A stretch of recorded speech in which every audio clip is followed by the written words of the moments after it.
दोस्तों नमस्कार। आप सभी का स्वागत है। आज मैं आपको एक ऐसी मोटिवेशनल स्टोरी बता रही हूँ जिसे पढ़ने के बाद आपकी ऊर्जा पहली जैसी नहीं रहेगी। तो चलिए बिना आपका समय गंवाए मोटिवेशनल स्टोरी को शुरू करते हैं। हरीश नाम का एक लड़का था। उसको दौड़ने का बहुत शौक था। वह कई मैराथन में हिस्सा ले चुका था, परंतु वह किसी भी रेस को पूरा नहीं करता था। एक दिन उसने ठान लिया कि चाहे कुछ भी हो जाए वह रेस पूरी जरूर करेगा। अब रेस शुरू हुई। हरीश ने भी दौड़ना शुरू किया। धीरे धीरे सारे धावक आगे निकल रहे थे, मगर अब हरीश थक गया था। वह रुक गया। फिर उसने खुद से बोला, अगर मैं दौड़ नहीं सकता तो कम से कम चल तो सकता हूँ। उसने ऐसा ही किया। वह धीरे धीरे चलने लगा, मगर वह आगे जरूर बढ़ रहा था।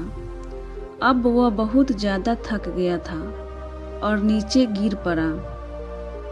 उसने खुद को बोला कि वह कैसे भी करके आज दौड़ को पूरी जरूर करेगा।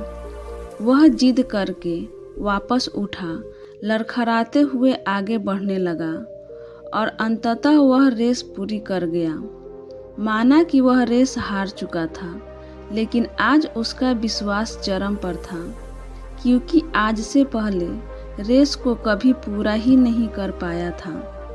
वह जमीन पर पड़ा हुआ था, क्योंकि उसके पैरों की मांसपेशियों में बहुत खिंचाव हो चुका था।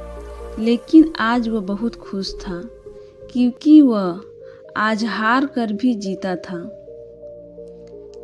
दोस्तों, हम भी तो इस तरह की गलती करते हैं हमारी लाइफ में। कभी भी अगर कोई परेशानी होती है तो उस काम को नहीं करते और छोड़ देते हैं।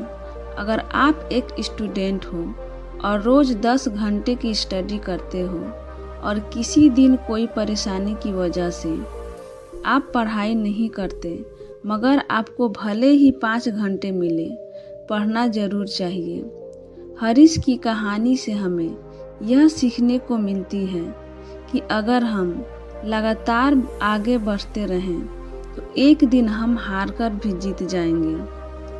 छोटे छोटे कदम बढ़ाते जाओ और आगे बढ़ते जाओ, यही सफलता का नियम है। अगर आपको भी ये मोटिवेशनल स्टोरी अच्छी लगी हो तो कमेंट के माध्यम से हमें ज़रूर बताएं। अगर आप भी मोटिवेशनल स्टोरी को पढ़ना चाहते हो तो आप बिल्कुल सही जगह पर हो। आपको काफ़ी सारी मोटिवेशनल स्टोरी का संग्रह मिलेगा जो आपको जीवन में आगे बढ़ने की प्रेरणा देगी। इसी प्रकार से एक और कहानी हम आपके आगे प्रदर्शन करते हैं। काफ़ी समय पहले की बात है दोस्तों। एक आदमी रेगिस्तान में फंस गया था। वह मन ही मन अपने आप को बोल रहा था कि यह कितनी अच्छी और सुंदर जगह है। अगर यहाँ पर पानी होता तो यहाँ पर कितने अच्छे अच्छे पेड़ उगे हुए रहते और यहाँ पर कितने लोग घूमने आना चाहते होंगे। मतलब ब्लेम कर रहा था कि यह होता तो वह होता और वह होता तो शायद ऐसा होता। ऊपर वाला देख रहा था। अब उस इंसान ने सोचा, यहाँ पर पानी नहीं दिख रहा है। उसको थोड़ी देर आगे जाने के बाद उसको एक कुआं दिखाई दिया जो कि पानी से लबालब भरा हुआ था। काफ़ी देर तक विचार विमर्श करता रहा खुद से।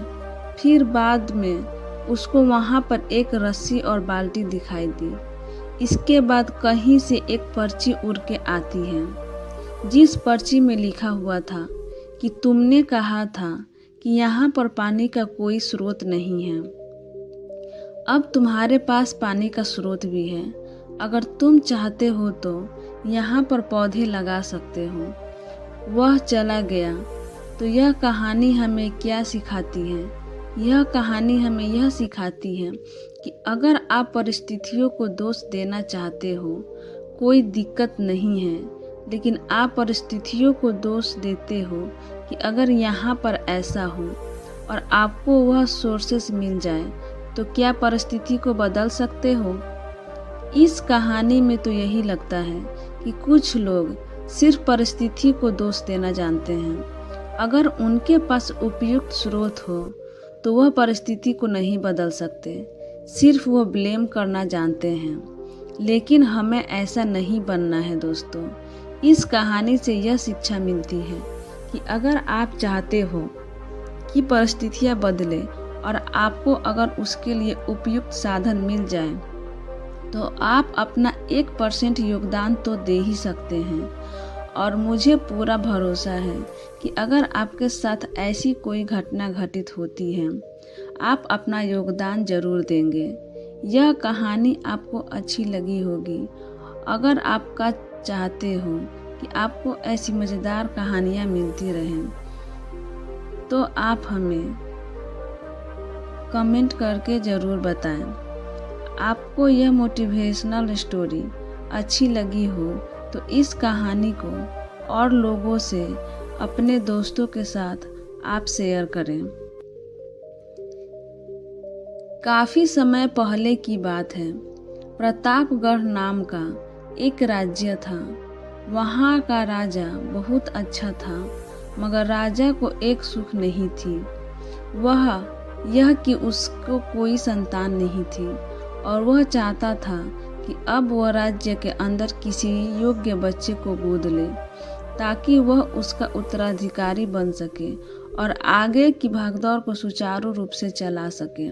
और इसी को देखते हुए राजा ने राज्य में घोषणा करवा दी कि सभी बच्चे राजमहल में एकत्रित हो जाएं।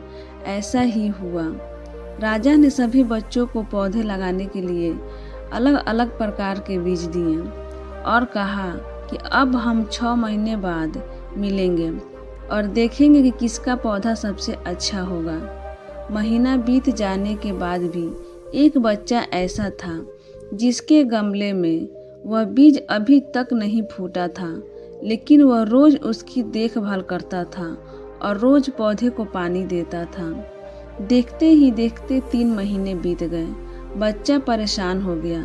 तभी उसकी माँ ने कहा कि बेटा धैर्य रखो, कुछ बीजों को फलने में ज़्यादा वक्त लगता है। और वह पौधे को सींचता रहा। 6 महीने हो गए। राजा के पास जाने का समय आ चुका था, लेकिन वह डरा हुआ था कि सभी बच्चे के गमलों में तो पौधे होंगे और उसका गमला खाली होगा। लेकिन वह बच्चा ईमानदार था और सारे बच्चे राजमहल में आ चुके थे।